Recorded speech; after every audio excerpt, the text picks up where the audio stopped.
La pregunta flotó en el aire como un eco imposible de silenciar. ¿Qué fue eso? ¿Quién estaba ahí arriba? ¿Y qué acababa de ocurrir? A las 11:04 de la noche, hora del este, una voz oficial interrumpió la rutina de un país entero. El anuncio fue breve, frío, casi clínico.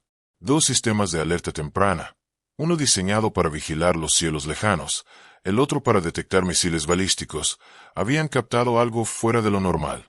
Objetos no identificados avanzaban rápidamente hacia el sureste.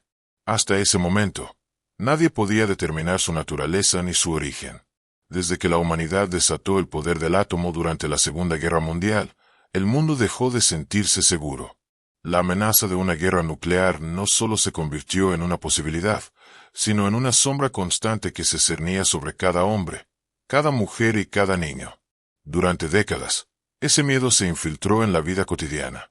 En los años 50 y 60, los misiles intercontinentales eran tan reales que los niños practicaban esconderse bajo sus pupitres, como si un trozo de madera pudiera salvarlos del fin del mundo. Con el paso del tiempo, esa tensión pareció disminuir, al menos en la superficie. Pero mientras el terror nuclear se normalizaba, otro fenómeno comenzó a crecer silenciosamente, alimentado por reportes, rumores y testimonios que nadie podía explicar del todo. Avistamientos de objetos extraños en el cielo. Luces que no obedecían leyes conocidas. Movimientos imposibles. Y lo más inquietante era que estos encuentros no ocurrían al azar. Una y otra vez, parecían concentrarse cerca de instalaciones militares, laboratorios secretos y zonas vinculadas con armamento nuclear. Como si algo, o alguien, estuviera observando.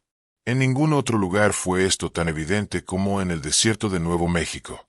Ahí, donde el gobierno de Estados Unidos había dado origen a sus programas nucleares más secretos, se acumulaban historias imposibles de ignorar. Desde finales de la década de los 40, pilotos, científicos y personal militar comenzaron a ver algo que desafiaba toda lógica: esferas verdes brillantes cruzando el cielo nocturno. No caían, no ascendían, no giraban. Se desplazaban de manera perfectamente horizontal, como si el aire no existiera. En ocasiones, parecían dirigirse directamente hacia aeronaves en vuelo, obligando a los pilotos a maniobrar para evitar una colisión. Nadie pudo explicar jamás qué eran, de dónde venían o por qué aparecían justo ahí. La pregunta permanecía latente. ¿Había algo en nuestras armas que llamara su atención? ¿Y si esas luces flotantes parecían limitarse a observar?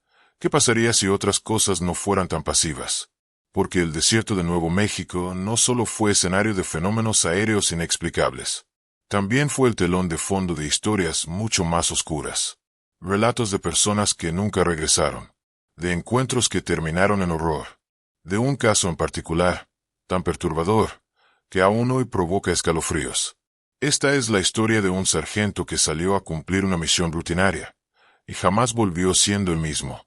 En diciembre de 1941, Estados Unidos fue empujado de lleno al infierno de la guerra. Mientras soldados partían hacia campos de batalla lejanos, algunos de los científicos e ingenieros más brillantes del mundo fueron enviados a un punto aislado del mapa. Un lugar sin nombre, enterrado entre arena y silencio. Su tarea era crear un arma como ninguna otra. Años después, en julio de 1945, el desierto se iluminó como si el sol hubiera nacido en la tierra. La primera detonación atómica cambió para siempre el rumbo de la humanidad. Desde ese momento, la región de White Sands dejó de ser solo un paraje olvidado. Se convirtió en el corazón de una nueva carrera armamentista. Con el avance de la tecnología, también evolucionaron los métodos para entregar la destrucción. Inspirados por investigaciones tomadas de científicos alemanes y desarrollos previos en cohetes, surgieron los misiles balísticos, armas capaces de recorrer cientos de kilómetros cargando muerte en su interior. White Sands, con su extensión interminable y su aparente vacío, era el lugar ideal para probarlos. Durante los primeros años de la década de los 50, los cielos sobre Alamogordo se llenaron de fuego y metal.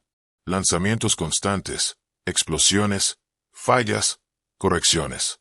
Cada prueba era una lección aprendida a un alto costo.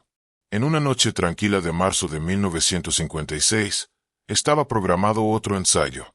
Uno más entre muchos.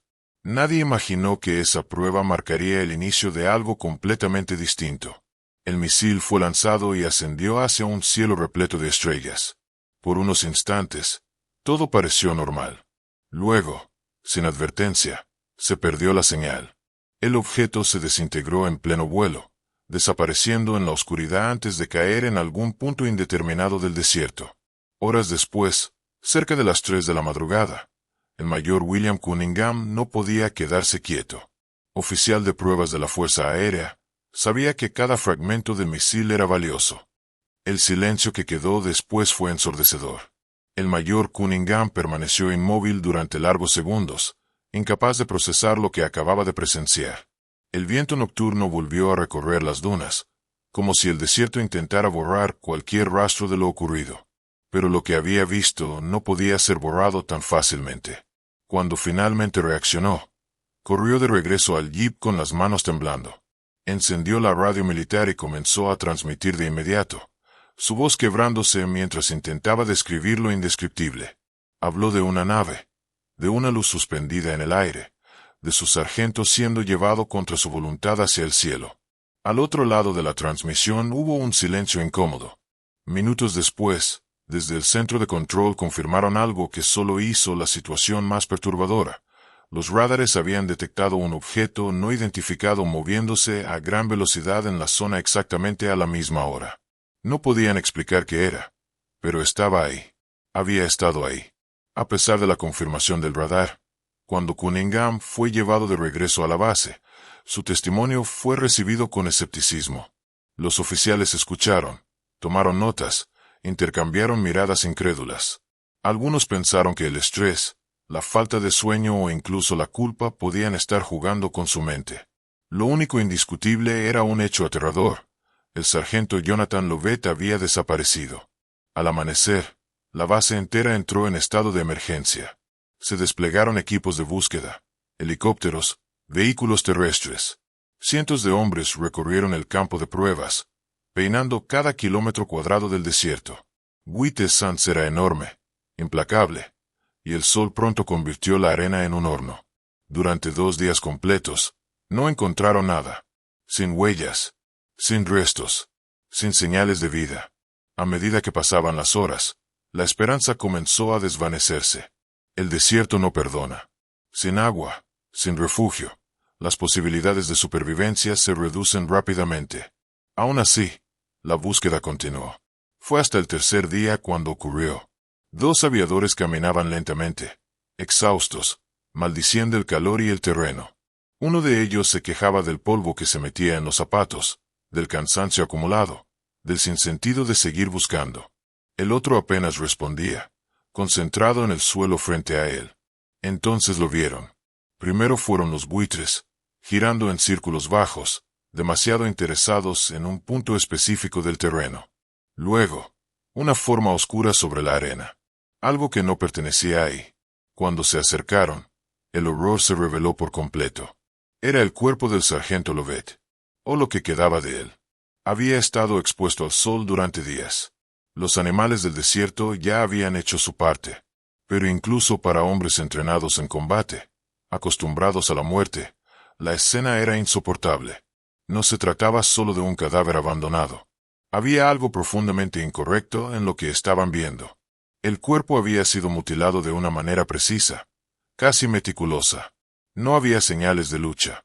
No había rastros de sangre alrededor. La arena estaba limpia, como si el desierto mismo se negara a absorber lo ocurrido. Cuando los médicos forenses realizaron la autopsia, el desconcierto solo aumentó. A Lovett le habían extraído los ojos. La lengua había sido removida con exactitud quirúrgica. Una incisión limpia recorría desde debajo del mentón hasta el cuello, alcanzando zonas vitales. Órganos internos habían sido retirados. Y lo más perturbador, no había sangre en su cuerpo. Ni una sola gota. Era como si hubiera sido drenado por completo, pero sin mostrar los signos fisiológicos que normalmente acompañan una pérdida total de sangre. No había colapso vascular. No había explicación médica coherente. Alrededor del cuerpo, encontraron aves carroñeras muertas. Habían comido de los restos, y habían muerto poco después, aparentemente envenenadas. Aquello sugería que algo en el cuerpo del sargento era letal incluso después de la muerte. Los investigadores no sabían por dónde empezar. La precisión de las mutilaciones indicaba conocimiento avanzado de anatomía humana. No era el trabajo de un animal. Tampoco encajaba con ningún crimen conocido. Y, sin embargo, no había evidencia que señalara a otra persona. Todas las miradas regresaron inevitablemente al mayor Cunningham. Era el último que había visto con vida al sargento. Había estado solo con él en medio del desierto. La situación, vista desde... Si alguien decidiera profundizar en el destino del sargento Lovett, tarde o temprano se toparía con una serie de documentos que durante años circularon como susurros dentro de la comunidad militar y entre investigadores independientes. Informes elaborados por la Fuerza Aérea en los primeros años de la Guerra Fría, cuyo objetivo oficial era calmar a la población y dar explicaciones racionales a un fenómeno que se estaba saliendo de control. Estos archivos formaban parte de un estudio que buscaba clasificar avistamientos extraños, luces en el cielo, objetos imposibles y encuentros cercanos reportados por pilotos, radares y personal de defensa. En la mayoría de los casos, las conclusiones eran simples: globos meteorológicos, errores de percepción, fenómenos atmosféricos mal interpretados. Todo tenía una explicación, al menos sobre el papel. Pero había una anomalía. Entre los informes mensuales conocidos, faltaba uno. Un expediente que, según algunos exmilitares, no debía existir y al mismo tiempo contenía información que nunca debió ser registrada. Un documento extenso, mucho más detallado que los demás, que no solo hablaba de objetos voladores, sino de interacciones directas, de cuerpos recuperados, de procedimientos que desafiaban cualquier lógica humana. Un antiguo analista aseguró haber tenido acceso a ese informe años después de que fuera retirado de circulación. Dijo que no era un simple resumen, sino un volumen completo dividido en capítulos, repleto de fotografías, diagramas y descripciones inquietantes. Según su testimonio, ahí se mencionaba el caso del sargento Lovett con lujo de detalle. No solo como una desaparición, sino como un ejemplo. El documento describía patrones que se repetían en distintos puntos del mundo. Animales encontrados muertos sin signos de violencia convencional. Ganado mutilado con precisión quirúrgica. Órganos específicos extraídos una y otra vez. Siempre sin sangre. Siempre sin huellas. En algunos casos, no eran animales. Había hombres. Uno de los relatos más perturbadores hablaba de un cuerpo hallado cerca de un embalse en Sudamérica. El cadáver llevaba días expuesto, pero no mostraba descomposición. Los ojos, la lengua y los órganos reproductivos habían sido removidos. Las autoridades nunca pudieron identificar a la víctima ni determinar quién, o qué, había sido responsable. Décadas después, rancheros en regiones aisladas de Norteamérica comenzarían a reportar pérdidas similares. Toros de más de 1 tonelada aparecían muertos sin explicación. No había disparos. No había huellas de vehículos. No había rastros de lucha. Simplemente estaban ahí, drenados, incompletos, como si hubieran sido dejados caer desde el cielo. Las investigaciones policiales no llevaron a nada. El costo económico fue devastador. Las preguntas, infinitas. ¿Cómo se inmoviliza a un animal de ese tamaño sin dejar rastro? ¿Cómo se transporta sin que nadie lo vea? ¿Cómo se realizan cortes tan limpios en lugares remotos y sin equipo visible? Las respuestas nunca llegaron. A lo largo de los años, el lenguaje oficial cambió. Los objetos voladores no identificados pasaron a llamarse fenómenos anómalos. Un término más amplio, más ambiguo, diseñado para abarcar cualquier cosa que no encajara en una categoría conocida. Aire, mar, espacio. Todo estaba incluido. Lo que no cambió fue el patrón. Estos fenómenos seguían apareciendo cerca de instalaciones estratégicas, zonas militares y sitios relacionados con armamento avanzado. Como si hubiera un interés específico. Como si alguien estuviera observando el progreso humano, o evaluando sus consecuencias. Algunos oficiales retirados comenzaron a hablar abiertamente. Aseguraron que dentro de las Fuerzas Armadas siempre se consideró la posibilidad de que estas entidades no fueran simples visitantes curiosos, sino algo más. Algo que llevaba tiempo aquí. Algo que no necesitaba presentarse de forma abierta.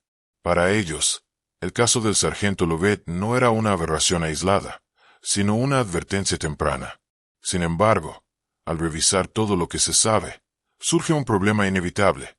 Casi toda la historia descansa en testimonios, relatos de segunda mano, documentos ausentes, archivos que, oficialmente, no existen. El informe clave jamás apareció. Nunca fue desclasificado. Nunca fue reconocido. Eso deja una pregunta incómoda. Si no ocurrió nada fuera de lo común, ¿por qué eliminar ese archivo? Si todo tiene una explicación racional, ¿por qué tantos casos comparten los mismos detalles imposibles? Tal vez la verdad no sea que alguien esté ocultando algo extraordinario.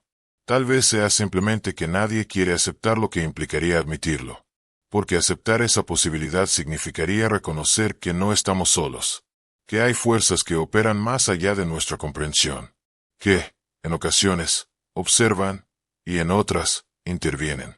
El desierto de Witwatersrand sigue ahí, silencioso, intacto. Los misiles ya no se prueban como antes, pero el cielo sigue siendo el mismo. Las estrellas continúan observando desde arriba, indiferentes a las historias humanas. Y en algún lugar entre la arena y el firmamento, permanece la duda. La historia del sargento Lovett nunca tuvo un cierre oficial. No hubo responsables. No hubo explicaciones. Solo un expediente olvidado y una serie de coincidencias demasiado precisas para ser ignoradas. Quizá todo fue una cadena de errores, exageraciones y mitos acumulados con el tiempo. O quizá, en aquella noche de 1956, algo descendió del cielo y se llevó consigo más que a un solo hombre. Quizá fue un recordatorio. Que hay cosas que no entendemos. Que no todo responde a nuestras reglas. Y que algunas verdades, por más incómodas que sean, prefieren permanecer enterradas bajo la arena del desierto, esperando,